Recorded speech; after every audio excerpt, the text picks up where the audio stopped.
आज मी एक पत्राद्वारे काँग्रेस पक्षाचे अध्यक्ष हर्षवर्धन सपकाळ साहेब आणि राष्ट्रवादी शरदचंद्र पवार पक्षाचे अध्यक्ष शशिकांत शिंदे साहेब, संजय राऊत साहेब यांना एक पत्र लिहिलेलं आहे की एप्रिलमध्ये जे SIR इलेक्शन कमिशन मार्फत चालू होणार आहे त्याची तयारी करण्यासाठी एक जॉईंट ऍक्शन कमिटीची गठन करण्याची गरज आहे। SIR बिहारमध्ये झाला, आता वेस्ट बेंगाल, आसाम आणि उत्तर प्रदेशमध्ये चालू आहे। याची पाठीमागे भारतीय जनता पार्टी आणि सरकारचा उद्देश काय आहे?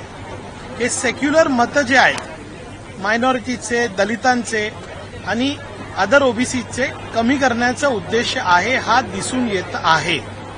तर महाराष्ट्रामध्ये जेव्हा हे SIR चालू होईल तर सर्व पक्षांची जी ताकद आहे एकत्र आणून एक जॉईंट ऍक्शन कमिटी करून लोकांपर्यंत याची माहिती देणं, आपले कार्यकर्ते आहेत त्यांना संघटित करणं, त्यांना ट्रेनिंग देणं, हे सगळं उद्देश साधण्यासाठी हे पत्र मी लिहिलेलं आहे। आणि एक विषय मी सांगतो तुम्हाला, सातत्याने मुंबईमध्ये किंवा महाराष्ट्रामध्ये बांगलादेशी, रोहिंगा हे मुद्दा SIR पूर्वी घेतला जात आहे।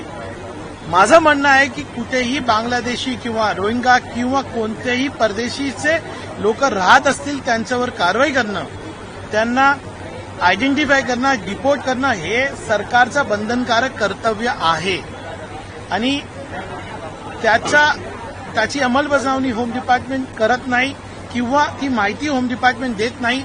आणि भारतीय जनता पार्टीचे काही ठराविक नेते एक वातावरण निर्मिती करत आहात SIR ची पूर्वी, कारण त्यांना फॉर्म 7 चा वापर करून एक मोठ्या षडयंत्राखाली लोकांचे मत डिलीट करायचे असं माझं मत आहे। तर हे पत्राद्वारे मी सर्व जे वरिष्ठ नेते आहेत, जे महाविकास आघाडी, इंडिया अलायन्स किंवा जे सेक्युलर अलायन्स जे आहेत महाराष्ट्रामध्ये, त्यांना हे पत्र लिहिलेलं आहे की एक जॉईंट ऍक्शन कमिटी आपण करावी, कार्यकर्त्यांची ट्रेनिंग करावी, लोकांपर्यंत हे माहिती द्यावी, त्या उद्देशाने मी हे पत्र लिहिलेलं आहे।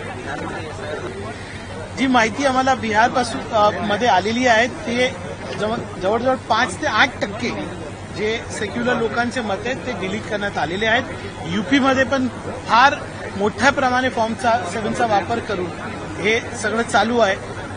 महाराष्ट्रामध्ये आपली जी यंत्रणा आहे किंवा आपले कार्यकर्ते आहेत त्यांना जागरूक करणं आपला उद्देश आहे। तर आज या माध्यमातून, तुमच्या माध्यमातून लोकांपर्यंत ही माहिती पोहोचावी हे उद्देशातून हा पत्र मी लिहिलं आहे।